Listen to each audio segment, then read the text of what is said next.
Good morning and welcome to another daily devotional thought from Fairview Lutheran Church as we are walking through the book of First Thessalonians. Last week we looked at the first chapter, and then on the weekend during our Bible study time we looked at that first chapter in more depth with questions that guided our discussion and with good sharing of faith moments. Feel free to look at those questions for your devotional time. This week we look at the second chapter.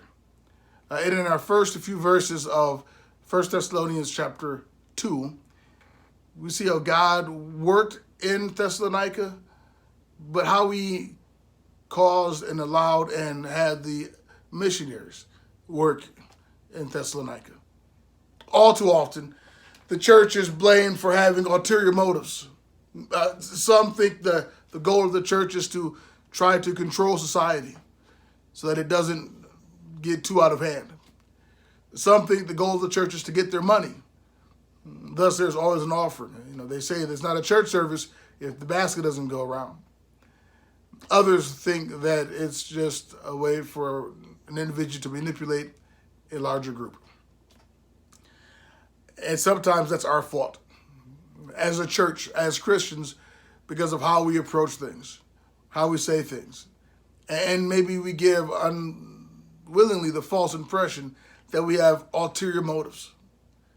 But our motive, whenever we share the gospel with somebody, is to show them Christ crucified for them, that they might know him as Lord and Savior, that they might know the Father as the Creator who loves them, that they might know the Spirit as the Comforter and the one who makes them holy.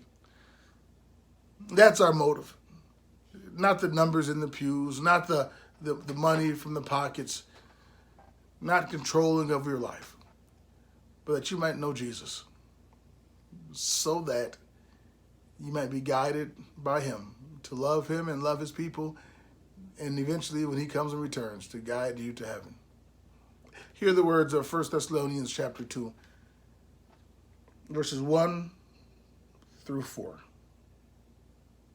You know, brothers, that our visit to you was not a failure. We had previously suffered and been insulted in Philippi, as you know, but with the help of our God, we dared to tell you his gospel in spite of strong opposition. For the appeal we make does not spring from error or impure motives, nor are we trying to trick you.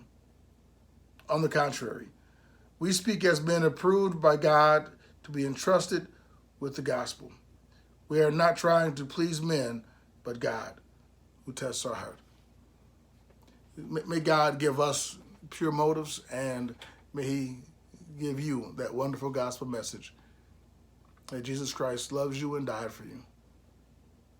May God bless the rest of your week.